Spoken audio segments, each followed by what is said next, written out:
Hi student, आज हम करेंगे जो इनइक्वालिटीज़ हैं ओल्ड क्वांटम थ्योरी की, वो करेंगे कि ओल्ड क्वांटम थ्योरी कहाँ पे जो है फेल होगी, फिर जो है न्यू क्वांटम थ्योरी जो है लाई गई।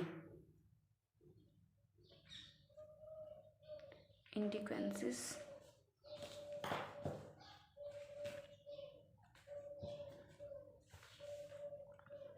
Of old quantum theory. ठीक है,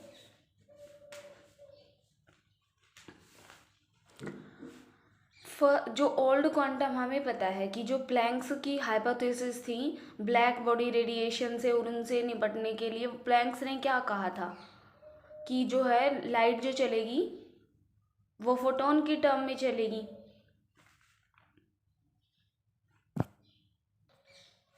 वो फोटोन की टर्म में चलेगी। देखो ओल्ड क्वांटम थ्योरी क्या थी, E=NH/ν। जो प्लैंक्स की हाइपोथेसिस थी वो ये थी।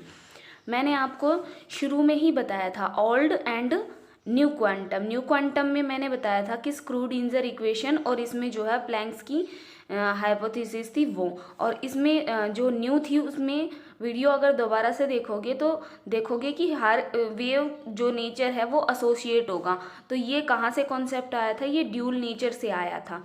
ये आगे की बात है, जब तक ये डिस्कवर नहीं हुई थी तब सिर्फ क्या थी, ओल्ड क्वांटम थ्योरी थी। और ओल्ड क्वांटम थ्योरी में प्लैंक्स ने कहा था कि एनर्जी जो है वो कॉन्टीन्यूस नहीं होगी, एनर्जी जो है वो डिस्क्रिएट होगी, और क्या होगा, पार्टिकल नेचर होगा।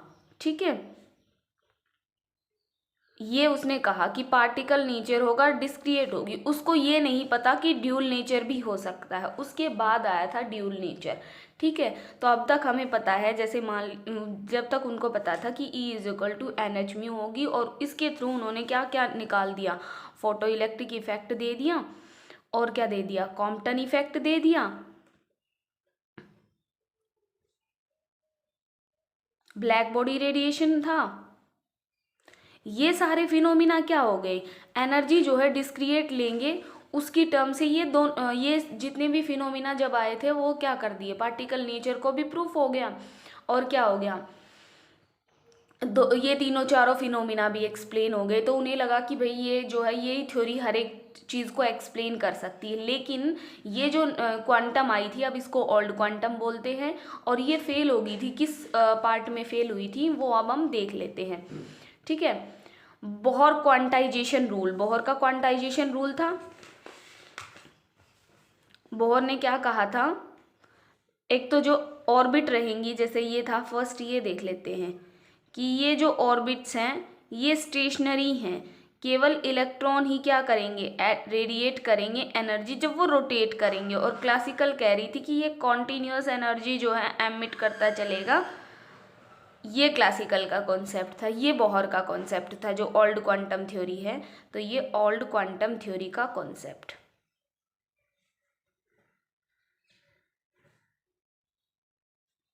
उसने कहा कि एनर्जी जो है ये रेडिएट करेगा, लेकिन इसका कोई थ्योरेटिकल जस्टिफिकेशन नहीं था। ठीक है, ये क्लासिकल का तो बिल्कुल ही गलत हो गया था कि वो एनर्जी कॉन्टीन्यूअस एमिट करता रहेगा और बाद में न्यूक्लियस में फॉल हो जाएगा। अगर ऐसा होता तो आज के टाइम पे कोई चीज़ एग्जिस्ट करती ही नहीं।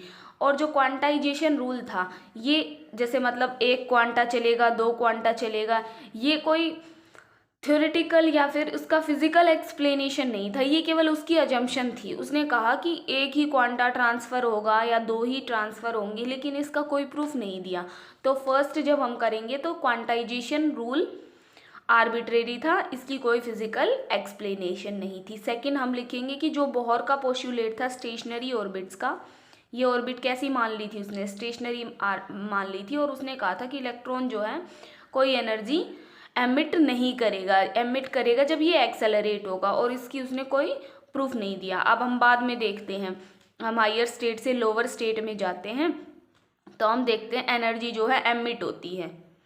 ठीक है, तो वो तो बाद की डिस्कवरी है, पहले ये नहीं पता था कि इलेक्ट्रॉन जो है हायर स्टेट से लोअर स्टेट में भी जाएगा, ऐसा कुछ नहीं था। फिर ये जो थर्ड जो पॉइंट है वो इसी से रिलेटेड है। जब हायर से लोअर में जाते हैं तो अगर हम सबसे सिंपल केस हाइड्रोजन का लेके चलते हैं, हाइड्रोजन केस अगर हम ले तो हाइड्रोजन का जो है सबसे simple Lyman series, Balmer series, Paschen series ये हमें मिलती है। मतलब जब हम ये हो गया हमारा n इज इक्वल टू 1, ये लाइन होगी हमारी n इज इक्वल टू 2, ये लाइन मान लीजिए n is equal to 3 and this line is n is equal to 4। जब यहाँ पे इलेक्ट्रॉन है फोर्थ वाली शेल पे और वो 1 पे आने की कोशिश कर रहा है तो यहाँ से जो एनर्जी एमिट होगी उसकी अलग वैल्यू होगी, और जब थर्ड से आएगा तो अलग वैल्यू होगी, और सेकंड से आएगा तो अलग वैल्यू होगी एनर्जी की। भाई हायर लेवल से कितना हायर लेवल से आ रहा है उसकी वैल्यू डिफर करेगी। तो जो है हाइड्रोजन का जो या फिर हीलियम भी जो है सिंपलेस्ट है, इवन वो इनका जो ये स्पेक्ट्रम जो इस तरह की हमें मिलता है इसको बोलते हैं स्पेक्ट्रम, ठीक है, जो ये लाइंस मिल रही हैं तो वो इस स्पेक्ट्रम को ये theory E is equal to H mu ये क्या कर नहीं एक्सप्लेन नहीं कर पाई, ठीक है। तो हम इसमें लिख सकते हैं कि old quantum theory did not explain about the hydrogen molecule spectrum even और हीलियम मोलिक्यूल स्पेक्ट्रम, ठीक है। और जो है रेडिएशन का ट्रांजिशन और इनकी क्या इंटेंसिटी होगी, इसी से यही पॉइंट भी निकल के आता है। फोर्थ पॉइंट इसी से हम निकाल सकते हैं। फोर्थ पॉइंट क्या लिखेंगे कि इसने कोई भी इंटेंसिटी, कितनी इंटेंसिटी की आएगी उसके बारे में भी कोई एक्सप्लेनेशन नहीं दी, ठीक है। और ये जो आया है ये अपर से लोअर में जाएगा, लोअर से अपर में जाएगा, और या फिर ये जो रोटेट कर रहा है क्लॉकवाइज रोटेट करेगा या एंटी क्लॉकवाइज रोटेट करेगा। तो यहाँ से क्लॉकवाइज और एंटी क्लॉकवाइज से फिफ्थ पॉइंट क्या निकल के आता है स्पिन का, कि इसने जो है स्पिन की भी कोई एक्सप्लेनेशन नहीं दी, ठीक है। सिक्स्थ जो हम पॉइंट लिखेंगे, अब देखो डिस्पर्जन क्या होता है। डिस्पर्जन होता है जो लाइट आई ये कितनी फैली है, ठीक है, लेकिन पार्टिकल कितना फैला है इससे तो कोई पता नहीं चलेगा। तो it does not give explanation on dispersion of light.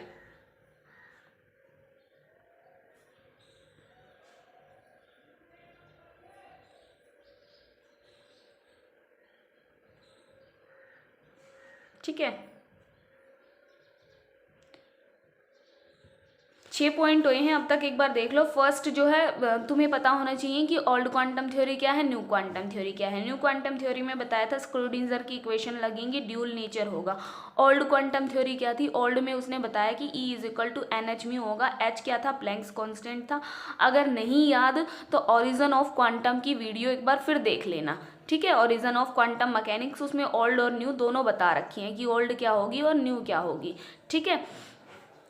इसने कहा पार्टिकल नेचर होगा इसका, ठीक है, और इसने कहा दोनों नेचर होंगे, वेव भी होगा और पार्टिकल भी होगा। ये बाद में डिस्कवर हुई थी, ये पहले डिस्कवर हुई थी, तो उन लोगों को पता नहीं था। तो उन्होंने जो है ब्लैक बॉडी का जो फिनोमिना आया या फिर कॉम्पटन इफेक्ट आया या फिर फोटो इलेक्ट्रॉन का जो कॉन्सेप्ट फोटो इलेक्ट्रिक इफेक्ट आया उसको जो है इस थ्योरी से एक्सप्लेन कर दिया। तो उन्होंने ये मान लिया कि ये ठीक है, हालांकि ये इन तक ठीक थी इन चीज़ों को एक्सप्लेन करने के लिए, लेकिन ये कहाँ फेल हो गई। फर्स्ट था कि स्टेशनरी ऑर्बिट का कॉन्सेप्ट था, उसका कोई फिजिकल उसने नहीं दिया, ठीक है।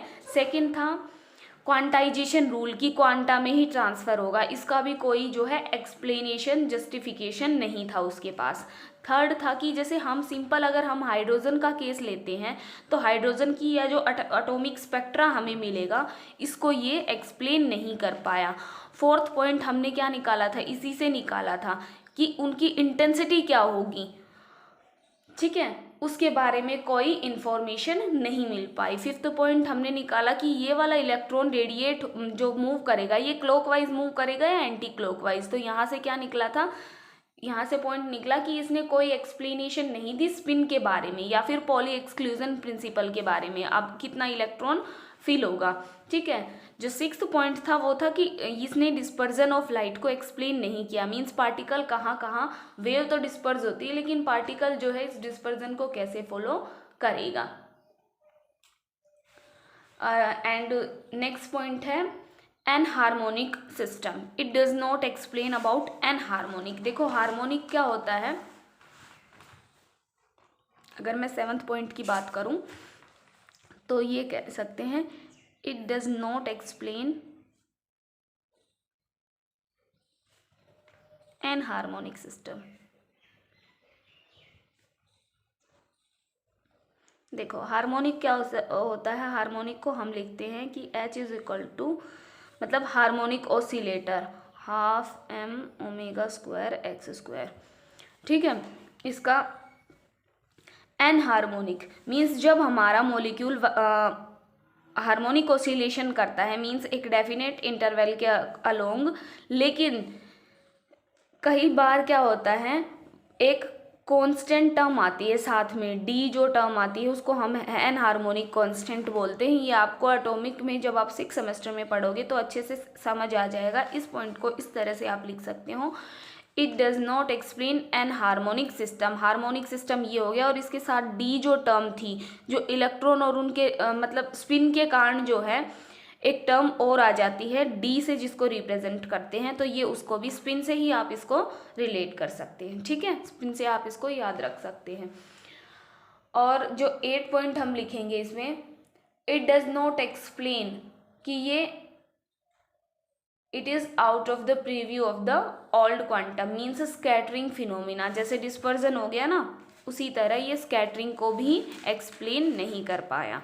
तो 8 पॉइंट में लिख देंगे, it does not explain scattering, ठीक है।